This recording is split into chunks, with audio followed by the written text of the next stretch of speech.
looking for professional website and secure web hosting services? If so, you have come to the right place. Everything you can imagine is real. For us, impossible is just an opinion. As all our experts are highly professional and friendly, the digital home of your business is in safe hands and no more technical pressure on you. If you require a charity website, we have 20% off. Our team has already delivered great projects with highest standards which our customers always love. We are a forward-thinking team and hunger to deliver more and help. Let's bring your dreams into reality. Get in touch today.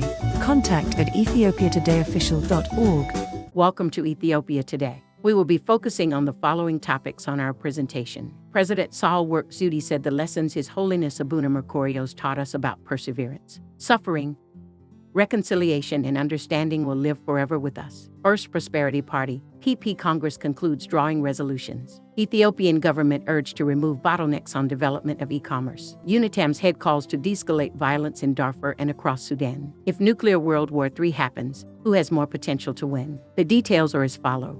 The lessons His Holiness taught us will live forever with us. President Sahel Work-Zewde said the lessons His Holiness Abuna Merkorios, the fourth patriarch of the Ethiopian Orthodox Tewahedo Church, taught us about perseverance, suffering, reconciliation, and understanding will live forever with us. President Sahel Work-Zewde attended the funeral of His Holiness Abuna Merkorios, during which she laid a wreath. The funeral of Patriarch Abuna Merkorios took place at Holy Trinity Cathedral in Addis Ababa yesterday with the presence of dignitaries. The president signed the condolence book where she wrote the following: "Our Holy Father has paid a huge sacrifice for his beloved country Ethiopia and the Ethiopian Orthodox Tewahedo Church. The lessons His Holiness taught us about perseverance, suffering, reconciliation, understanding, silence will live forever with us. It was God's will who brought you back to your beloved country. May the Creator rest your soul in paradise," she added. First Prosperity Party PP Congress concludes drawing resolutions.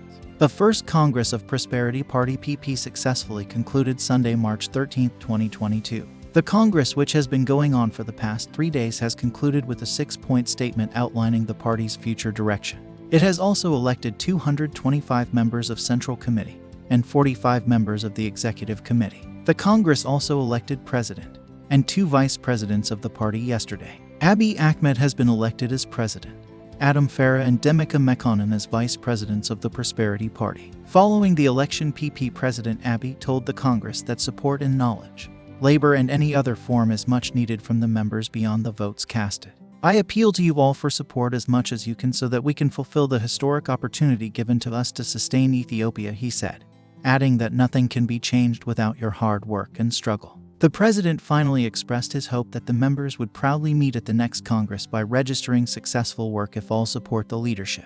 The party has held its first General Assembly under the theme From Challenge to Highness. The ruling Turkish Justice and Development Party AKP and Deputy Chairman of Foreign Affairs Department Fevzi Sanverdi also attended the first General Assembly, as observers ENA reported. The visit of the party officials to attend the General Assembly of the ruling Prosperity Party can be seen as a testament of growing friendship between the two parties and countries with long-standing and strong relations, growing cooperation, and business ties. Turkish ambassador to Ethiopia Yaprak Alp recently told ENA that Turkey and Ethiopia have excellent relations and stood by each other in times of difficulties, stating that the two countries have also been cooperating in political, economic, business areas, among other multifaceted spheres. It is to be recalled that Prime Minister Abiy Ahmed visited Turkey on the 18th of August 2021 and discussed with Turkey's President Recep Tayyip Erdogan on ways of further strengthening bilateral relations and cooperation, as well as on regional issues of mutual concern. On the occasion, President Erdogan affirmed support to Ethiopia in the areas of health,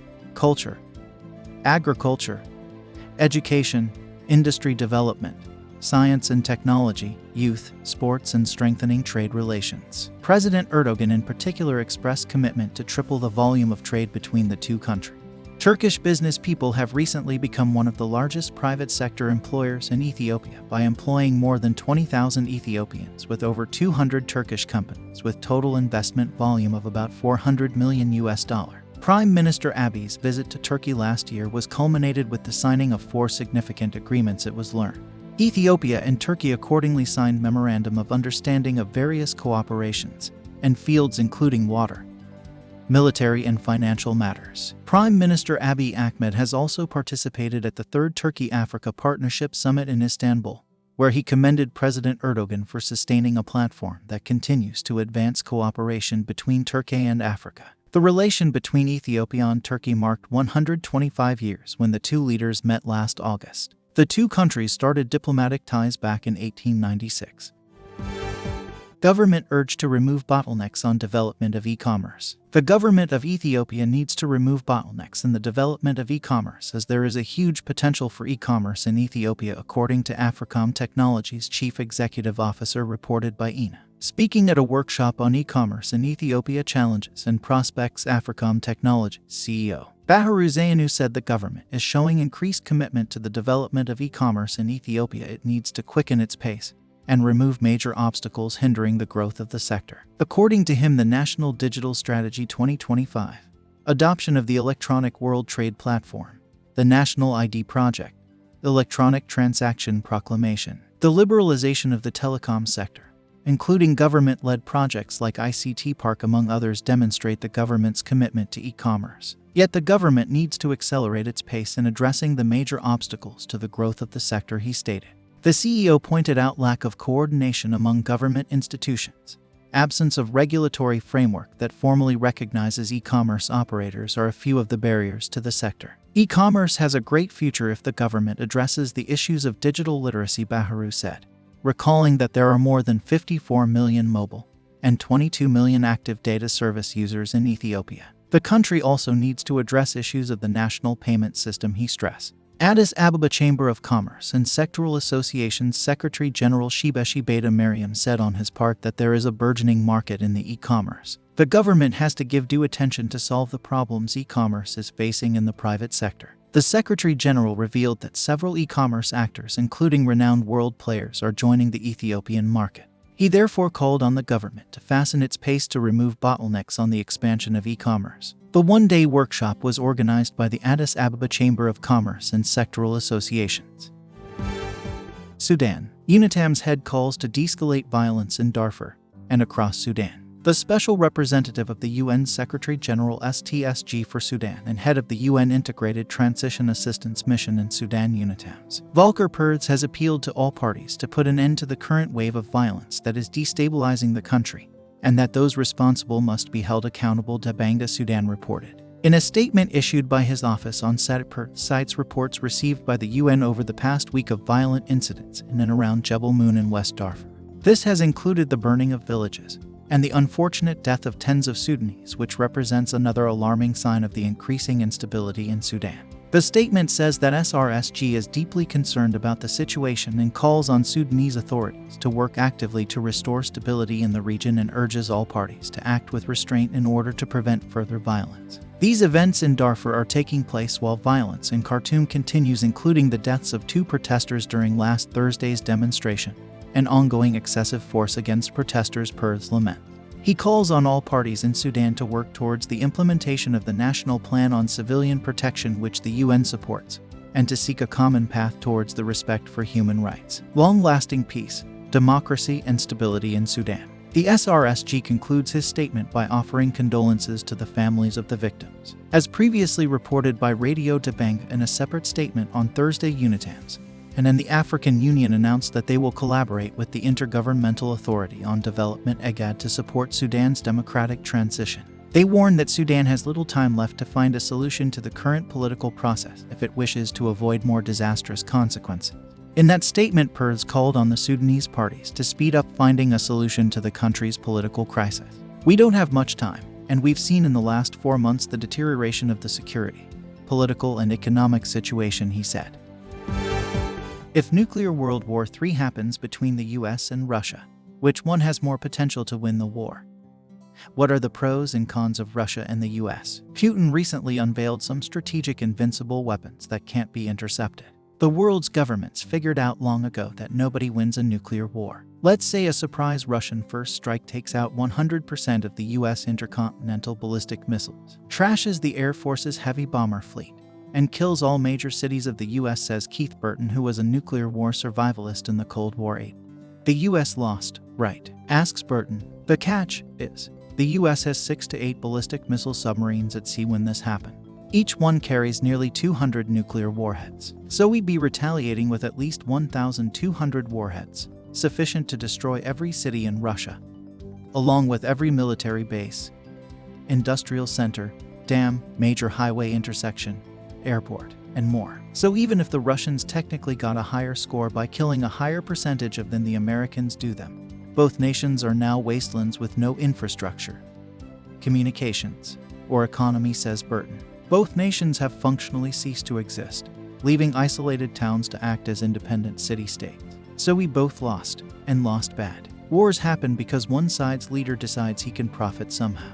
But nobody's ever figured out a way to profit from nuclear war, so nobody wants to start one. It's pointless. Nukes are awesome at keeping other nations from invading you, but worthless in a war where both sides have them. As for Putin's invincible weapons, you have to separate marketing from facts. I'm an old man, added Burton, and have seen invincible weapons announced about once a decade. The US and Russia are the world's main arms exporters, and claims like these are just salesmanship, sounding stronger than they really are to impress future customers. What invincible really means is, probably can't be stopped with your enemy's current defenses. So he upgrades his defenses and suddenly your shiny new weapon isn't invincible at all. World War II massed bomber formations were invincible. U-2 spy planes were invincible. Incoming ICBMs were invincible. Spy satellites were invincible. Long-range anti-ship missiles were invincible. Carrier battle groups were invincible. Only ICBMs kept that status for very long, and they aren't invincible anymore either. Today's F-22 stealth fighters are supposed to be invincible too, but I hear Russia has already figured out how to see them coming, using computer analysis of reflections from multiple overlapping radar sites. As for Putin's nuclear ramjet cruise missile that flies at low altitudes, that sucker will glow like the sun in infrared. So the US will do a block upgrade to its SM-2 and SM-3 missiles, adding an infrared seeker.